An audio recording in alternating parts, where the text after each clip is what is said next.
오늘 부활주일입니다. 여러분, 부활주일이 왜 부활주일이죠? 우리가 다 알고 있는 것처럼 예수님께서 사망 권세를 이기고 3일 만에 다시 살아나셨다는 것입니다. 그래서 우리가 부활주일을 이렇게 기념해서 예배를 드리는 것입니다. 예수님은 안식 후 첫날, 세상 사람들은 이 날을 무슨 날이라고 하죠? 일요일이라고 하잖아요. 하지만 우리는 주일이라는 표현을 씁니다. 우리가 이 주일이라는 표현을 쓰는 이유가 예수님께서 부활하신 이 날을 기념한다는 의미예요. 그래서 우리는 매 주일을 부활주일처럼 보내는 것입니다. 1년에 한 번 부활주일을 보내지만 우리는 매 주일을 그렇게 기쁨으로 하나님 앞에 예배 드릴 수 있다는 것이죠. 자, 오늘 교회 학교 친구들도 많이 있는데요. 여러분, 우리 인간의 몸 중에, 장기 중에 가장 중요한 장기가 무슨 장기이죠? 심장이죠. 심장이 가장 중요합니다. 그것처럼 우리 기독교 신앙에 있어서 부활주일이 가장 중요한 절기예요. 만일 이 부활주일이 없다면 우리가 이렇게 앉아서 예배를 드리는 것 아무 의미 없는 것입니다. 그래서 우리 기독교 신앙에 있어서 부활주일이 가장 중요한 날이고 우리가 매 주일을 주님의 날이라고 보내는 것을 꼭 기억하셨으면 좋겠습니다. 자, 2000년 전 그날 아침 세상은 여전히 어둠 속에 갇혀 있었습니다. 제자들은 두려움에 떨고 문을 걸어 잠그고 있었죠. 왜 그럴까요? 바로 자신들의 스승이신 예수님이 붙잡혀서 십자가에서 달려 돌아가시기 때문이래요. 자신들도 잘못하면 그분의 제자들이라는 이유 때문에 붙잡혀서 죽을 수도 있다는 두려움 때문에 숨어 있었던 것입니다. 그래서 십자가 아래 보면 제자들이 없어요. 그 십자가 아래 여인들이 지키고 있었습니다. 어린 요한 한 사람만 간신히 붙어 있었던 것을 알 수 있습니다. 자, 예수님을 사랑했던 이 여인들은 갈릴리에서부터 예수님을 따라왔고요. 십자가 아래서도 어머니 마리아와 함께 그곳에 눈물을 지으며 그 자리를 지켰습니다. 그리고 자신들의 주님을 잃은 그 슬픔에 하루하루를 그렇게 보내고 있었던 것이죠. 오늘 본문 1절은 이렇게 시작하죠. 안식 후 첫날 일찍이 아직 어두울 때에. 자, 금요일날 예수님이 십자가에 달려 돌아가셨고 토요일이 6월절이자 안식일이었습니다. 그리고 그 안식일이 지난 안식 후 첫날, 바로 오늘 주일이죠. 하지만 때는 아직 어두운 때라는 표현을 씁니다. 여기서 이 어둡다라는 표현은 단순히 시간적 배경만을 말하지 않습니다. 바로 예수님이 없는 세상, 예수님이 안 계신 세상이 바로 이와 같이 어둠의 세상이라는 것이죠. 제자들의 영적인 상태를 보여주고 있는 것입니다. 하지만 바로 그 어둠의 끝에서 인류 역사를 뒤바꾸는 놀라운 반전이 시작이 됩니다. 자, 오늘 이 말씀을 통해서 우리 삶의 어둠을 걷어내시는 그 부활의 주님을 꼭 만나시는 여러분 되시기를 축원합니다. 자, 막달라 마리아가 무덤에 도착했을 때 무덤 문인 돌이 옮겨져 있었습니다. 자, 유대인들의 무덤은 우리의 무덤과 다르다고 말씀드렸죠. 동굴을 파서 큰 바위로 입구를 막습니다. 예수님도 그 무덤 안에 안치가 되어 있었습니다. 자, 그런데 요한은 아주 간단 명료하게 기록을 해요. 돌이 옮겨졌더라. 마가복음에 보면 여인들이 무덤으로 향하면서 우리를 위해서 누가 그 무거운 돌을 옮겨줄 수 있을까? 이런 걱정들을 하면서 가요. 하지만 요한은 그런 모든 스토리들을 생략하고 아주 단순하게 간단하게 이야기하고 있습니다. 자, 무덤 안을 들여다봤던 여인들이 봤더니 무덤은 어떻죠? 텅 비어 있었죠. 예수님의 시신이 보이지 않는 것입니다. 그래서 제자들에게 달려가서 예수님의 시신이 사라졌다고 알립니다. 예수님이 부활하셨다가 아니고요. 예수님의 시신이 사라졌다. 걱정이 돼서 알렸던 것이죠. 마리아에게 이 빈 무덤은 바로 부활의 증거가 아니라 시신마저 도둑 맞았다는 절망과도 같은 그러한 소식이었습니다. 자, 우리도 그럴 때가 있지 않습니까? 기도에 응답이 없고 내 상황이 빈 무덤처럼 황량할 때 우리는 주님이 나를 떠났다고 오해하기도 합니다. 자, 이 마리아의 이야기를 듣고 베드로와 요한이 무덤으로 달려옵니다. 그리고 그 무덤 안에 들여다보았더니 자, 예수님의 시신을 쌌던 세마포와 머리에 쌌던 두건만 덩그러니 놓여 있는 것이죠. 자, 7절 말씀을 한번 같이 볼까요? 7절을 같이 읽겠습니다. 시작. 또 머리를 쌌던 수건은 세마포와 함께 놓이지 않고 딴 곳에 쌌던 대로 놓여 있더라.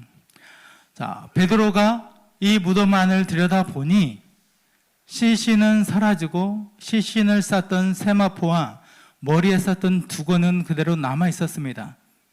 그런데 우리가 생각해 보기를 만일 시신이 도둑 맞았다면 둘 중에 하나여야 되죠.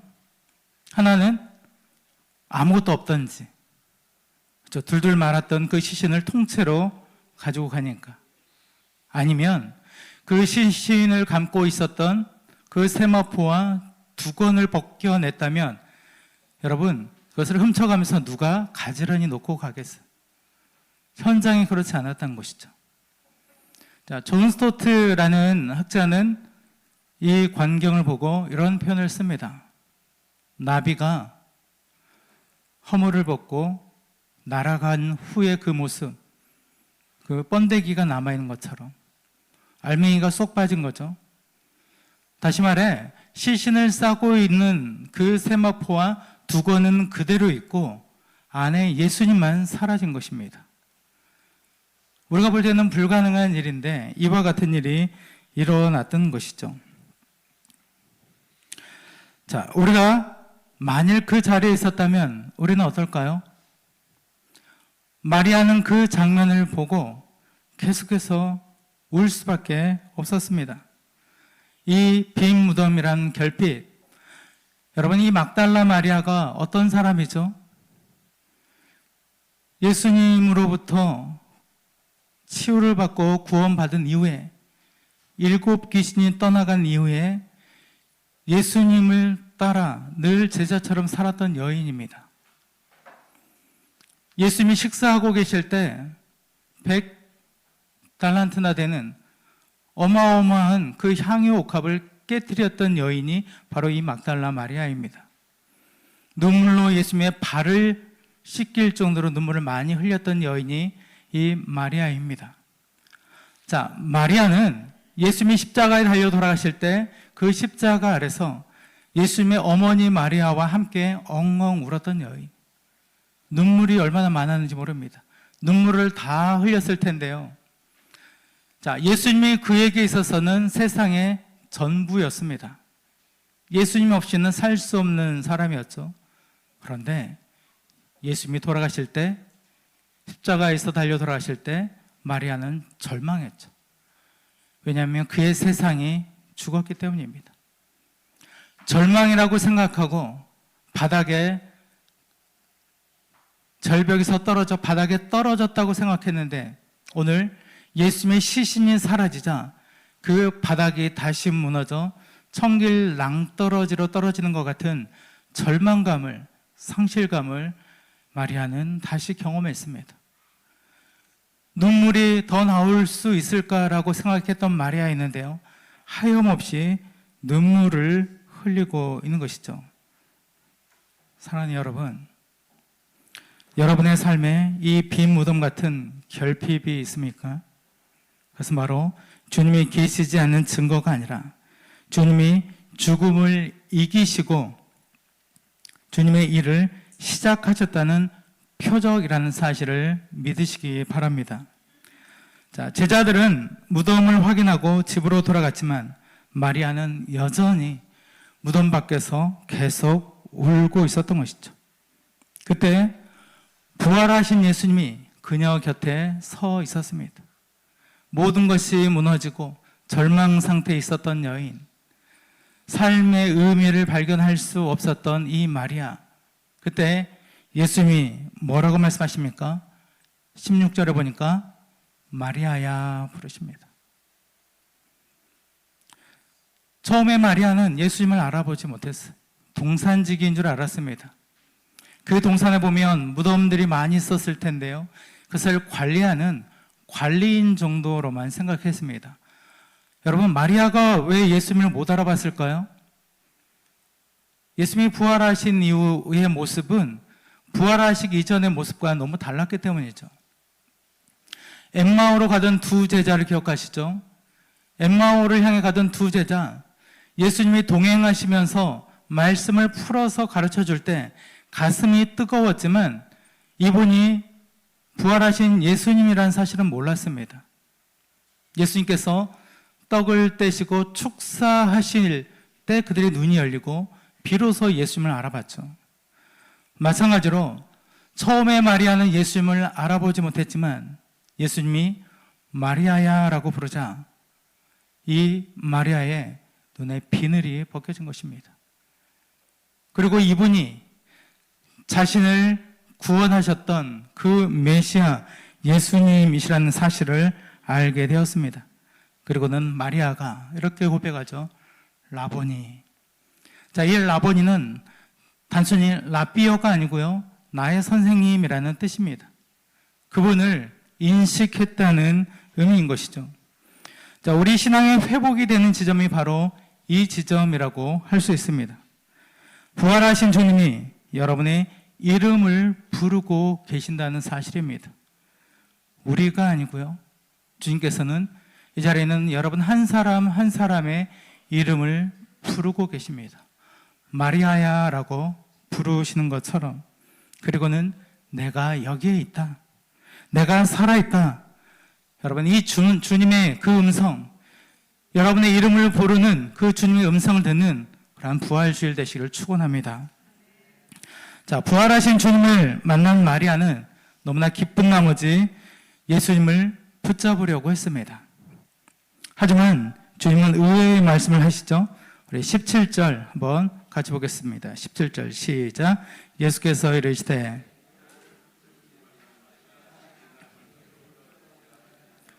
너는 내 형제들에게 가서 이르되 내가 내 아버지 곧 너희 아버지 내 하나님 곧 너희 하나님께로 올라간다 하라 하시니.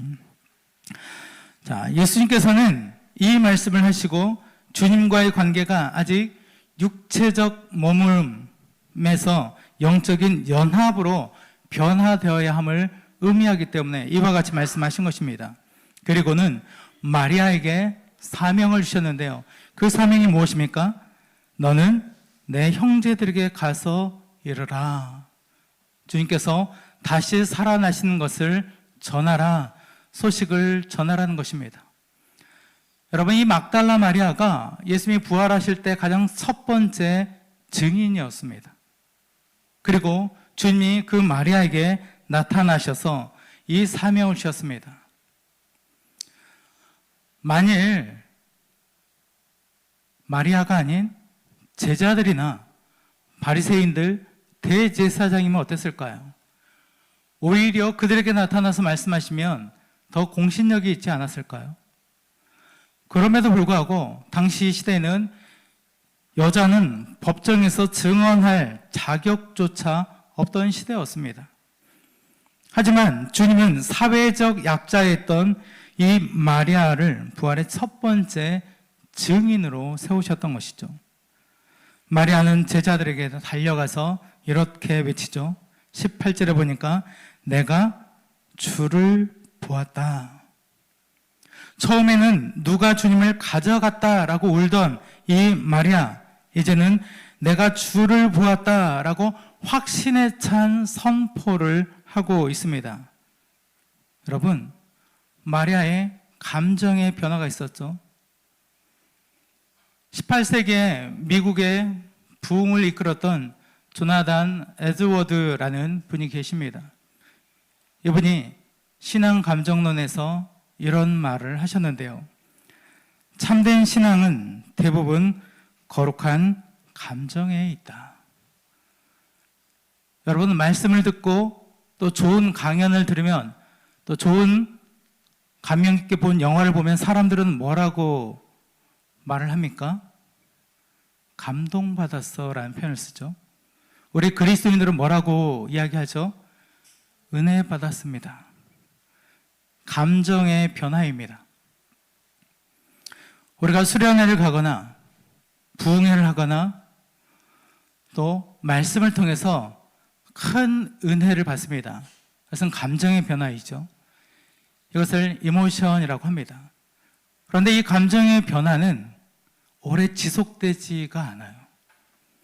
감정의 변화가 있어서 내가 주님을 위해서 이렇게 살아야 되겠다라고 결단하지만 그것이 생각보다 오래 가지 않습니다. 그런데 이 조나단 에드워드는 그 감정 안에 더 깊은 정감이라는 것이 있다는 것. 감정을 이모션이라고 한다면 이 정감을 어펙션이라고 합니다. 감정의 변화는 잠깐 감동을 받고 하루 이틀 실천할 수 있지만 그것이 지속되지는 않는다고요. 하지만 정감의 변화, 어펙션의 변화가 생기면 지속적으로 그 결단을 지킨다는 것입니다. 지금 이 마리아의 변화는 잠깐의 이 이모션의 변화가 아니라는 것, 어펙션의 변화라고 할 수 있습니다.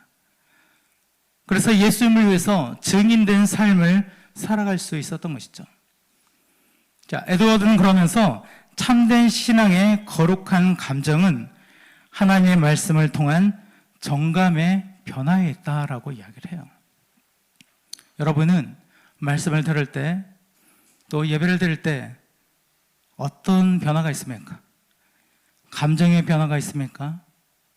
어펙션의 변화가 있습니까? 우리가 이 말씀을 통해서 만일 보게 된다면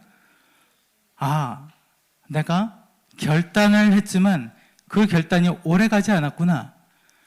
결단이 오래가지 않은 이유는 내가 하나님보다 더 사랑하는 것이 남아있기 때문이라는 것.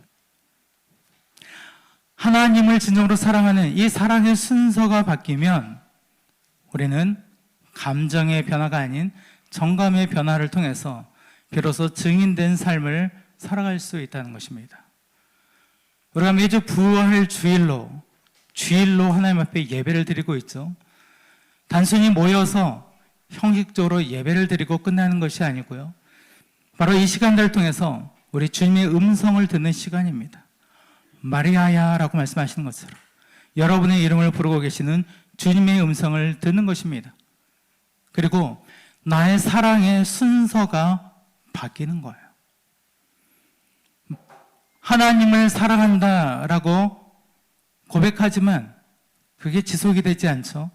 그래서 바로 하나님보다 더 사랑하는 더 큰 사랑이 남아있기 때문에 그래요.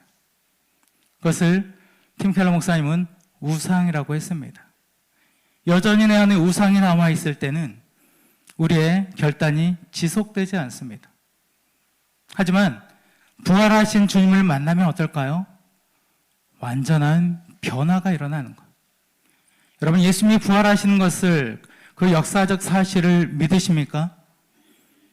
몇 사람이 없네요. 2000년 전에 일어났던 그러한 역사적 사실입니다. 지금은 2000년이 지나서 우리가 명확하게 알 수 없다라고 생각하지만 당시에는 어땠을까요? 예수님이 부활하신 것을 여인들이 보았고 제자들이 보았습니다. 또 사도행전에 보면 120명의 성도들이 보았습니다. 더 나아가서 바울은 뭐라고 이야기합니까? 500여 형제가 부활하신 예수님을 일시에 함께 보았다는 것입니다. 여러분, 증인은 2-3명만 있어도 그게 채택이 됩니다. 그런데 한두 명이 아닌 500명이 동시에 부활하신 예수님을 보았다는 것입니다. 당시에는 찾아가서 물어보면 그 역사적 사실에 대해서 증언을 하는 거예요. 오늘 이 막달라 마리아가 보았던 것처럼. 하지만 2000년이 지나서 우리는 이것이 사실인가 신화인가 의심하기도 하는 것입니다. 하지만 예수님은 오늘 요한복음 20장 이후에 21장에 보면 제자들에게 반복해서 나타나시는데요. 첫 번째는 도마가 빠진 나머지 제자들이 있을 때 오셨습니다. 그러자 도마가 뭐라고 이야기하죠? 도마도 예수님의 제자였어요. 12명 중에 한 사람이었습니다. 나는 믿을 수 없다. 내가 직접 내 눈으로 보지 않으면 믿지 못한다. 그래서 의심 많은 도마라고 우리가 알고 있어요. 그런데 도마가 다시 제자들과 모여있는 그 자리에 주님께서 찾아오셨죠. 그리고는 예수님이 뭐라고 말씀하셨습니까? 도마야, 옆구리에 창자국을 만져보고 내 손바닥에 못자국을 만져보고 믿는 자가 되어라라고 말씀하세요. 그러면서 예수님이 뭐라고 말씀하시죠? 너희는 나를 본고로 믿느냐? 나를 보지 않고 믿는 자가 더 복되다라고 말씀하세요. 여러분, 그 사건으로부터 2000년이 지났습니다. 2000년이 지난 이 시간 우리는 직접 보지는 못했습니다. 하지만 보지 않고 믿는 이 자리는 여러분이 더 복이 있다는 사실입니다. 여러분, 부활주일은 그러한 의미가 들어있는 것입니다. 부활은 2000년 전 유대 땅 무덤에서 일어난 사건으로 끝나지 않는다는 것입니다. 부활하신 주님은 오늘 우리의 슬픔의 현장에 찾아오신다는 것. 울고 있는 우리 곁에서 우리의 이름을 불러주십니다. 우리의 절망을 소망의 표적으로 바꾸어 주십니다. 그리고 우리를 세상 속으로 보내시면서 뭐라고 말씀하시죠? 내가 살아있음을 전하라는 것입니다. 우리가 예배 후에 식사하고 나서 이 부활주일 결안, 그 부활의 의미를 가지고 있는 그 선물을 가지고 세상에 갈 거예요. 어떤 분들은 샤이해서 부끄러워서 머뭇할 수도 있습니다. 하지만 주님께서 여러분 가운데 함께 하시고 담대함을 주시면 오늘 이 마리아처럼 담대하게 전할 수 있는 거예요. 왜냐하면 주님께서 나를 위해서 그 모든 것을 다 희생하시고 또 나에게 구원의 선물을 주셨는데 그것 못하겠습니까? 오후에 여러분 담대하게 이 기쁨을 전하시는 여러분 되셨으면 좋겠습니다. 그리고 이번 한 주간 내가 주를 보았습니다라고 고백하며 여러분의 가정과 일터에서 이 부활의 생명을 흘려보내실 수 있는 부활의 증인들 다 되시기를 축원합니다. 기도드리겠습니다.